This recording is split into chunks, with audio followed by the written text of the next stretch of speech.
Un chantier mené de main de maître, ou plutôt de maîtresse. Ici, c'est Sandra qui donne les ordres. 20 ans qu'elle est à la tête d'une société de BTP, elle a dû s'imposer dans ce monde d'hommes. Dans un milieu masculin, eh bien, les hommes, ils acceptaient pas trop cette intégration en tant que femmes dans le milieu et surtout de les commander. Mais au fil du temps, ils ont accepté et aujourd'hui, ça se passe très bien. Mais la reconnaissance manque encore. Manageuse confirmée, Sandra a été choisie pour présider la nouvelle fédération des femmes chefs d'entreprise.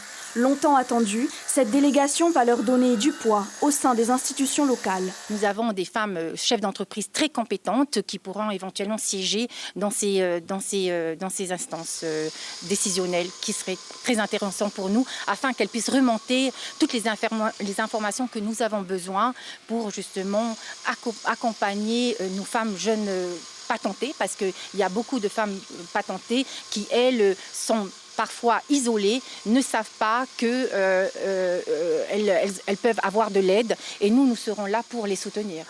Du soutien, c'est justement ce que Gianna voit dans la délégation. Couturière depuis près de 40 ans, elle gère sa boutique de tissus située à Punavia. Dans ce milieu féminin, elle est moins confrontée au comportement misogyne. En tant que femme, je n'ai pas eu de soucis. Dans mon business, mais c'est plutôt j'aimerais être dans cette délégation pour pouvoir partager de véritables expériences et surtout de communication. Pourquoi pas vers l'extérieur, en France, en Europe, parce que j'aimerais bien quand même exporter. Aujourd'hui, 13 000 femmes dirigent des sociétés en Polynésie. Elles sont un pilier de l'économie locale et méritent d'être entendues. Eh bien, on poursuit sur le sujet justement avec d'autres invités. Karine Rouvier, bonsoir, merci d'être avec nous ici à Pamataï. Vous êtes la présidente des chefs d'entreprise en France. Vous êtes en visite depuis une semaine ici en Polynésie. Alors, quel est le pouls de l'entrepreneuriat féminin ici à Tahiti, dans les îles? Comment vous avez senti nos femmes qui avancent au nom d'entreprise? Bonjour, donc j'ai effectivement depuis 8 jours eu l'occasion de rencontrer pas mal de femmes chefs d'entreprise en Polynésie. Ce que j'ai découvert, c'est des femmes qui sont dynamiques, qui sont très entreprenantes, qui savent où elles vont, et vraiment des femmes formidables, qui ont un vrai esprit entrepreneuriat, et ça c'est très intéressant. Je pense qu'il n'y a pas grand-chose à faire pour leur donner un peu plus d'ambition, et vraiment des femmes qui mettent des choses en place et qui ont besoin par contre de se resserrer, qui ont besoin de se retrouver entre elles, et mon association que je représente, je pense, va beaucoup les aider. Travailler un réseau, s'épauler, parce qu'il y a vraiment une dynamique féminine à votre avis sur le territoire? Alors, sur le territoire national et hors national, oui, il y a une vraie dynamique auprès des femmes chefs d'entreprise. Les femmes chefs d'entreprise ont besoin de se retrouver, elles ont besoin d'échanger, on a besoin de partager nos problèmes, nos réussites aussi. Oui, il y a vraiment besoin de se fédérer entre nous avec un esprit militant, mais un esprit militant pas activiste, bien sûr, mais un esprit militant qui nous permet vraiment de faire avancer la conscientisation des femmes pour qu'elles prennent l'ampleur de la richesse qu'elles produisent. Pour nous, c'est quelque chose qui est important, qu'elles comprennent en fait, toutes les femmes chefs d'entreprise, qu'elles comprennent qu'elles créent de la richesse et qu'elles ont un poids économique, même si c'est mineur. Elles ont besoin de faire ressentir ça autour d'elles, en fait. Quand vous voyez qu'ici, en 2019, sur les créateurs d'entreprises, 50% ont été des femmes, ça vous donne espoir? Ça veut dire que les jeunes femmes n'ont plus peur d'aller vers ce monde, souvent qui demande de la bataille, de boxer, parce que l'entreprise, c'est un combat.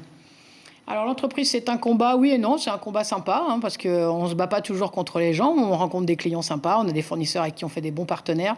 50% de femmes chefs d'entreprise qui se lancent, oui, c'est une bonne nouvelle. C'est pas un combat, mais c'est une très très bonne nouvelle, et j'envie toutes ces femmes qui en fait se décident un jour à passer le cap, parce qu'entre je ne suis pas chef d'entreprise et j'ose le devenir... Ça a été votre cas, parce que vous avez aujourd'hui une entreprise avec 200 employés, vous étiez comptable, vous avez décidé un jour...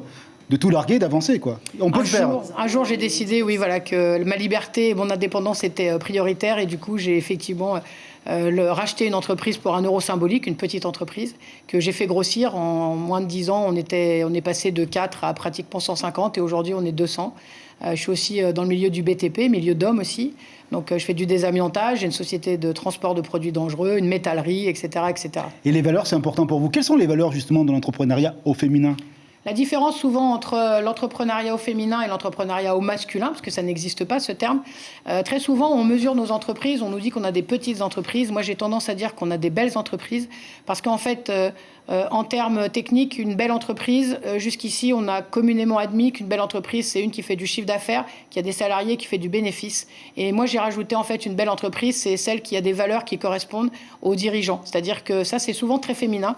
On aime que nos entreprises ressemblent à nous, en fait, qu'elles aient nos valeurs. Et donc, pour moi, une belle entreprise, c'est une entreprise qui est pérenne et qui correspond à nos valeurs. Et voilà la différence. Pour conclure, en 10 secondes, vous allez créer ici une délégation parce que votre structure associative est dans un réseau mondial. Il y a plus de 500 000 adhérentes. Tout à fait. Et c'est bientôt la délégation ici, vous avez espoir? La délégation, ça y est, elle est officiellement lancée. Donc, on a déjà des adhérentes qui ont commencé à s'inscrire. On a un site internet FCE France et en fait, on s'inscrit. Sandra, que vous avez vu, qui est dans le BTP, est la présidente et je suis vraiment très fière de ça, le fait qu'elle prenne ça en charge. Merci beaucoup et bon retour à Paris puisque vous partez demain matin, je crois. Merci beaucoup et j'aurai plaisir à revenir vous voir. Merci beaucoup, Merci. Madame Rouvier, pour être venue ici dans les studios de La Première. L'information en continu sur Polynésie La Première, Internet et réseaux sociaux.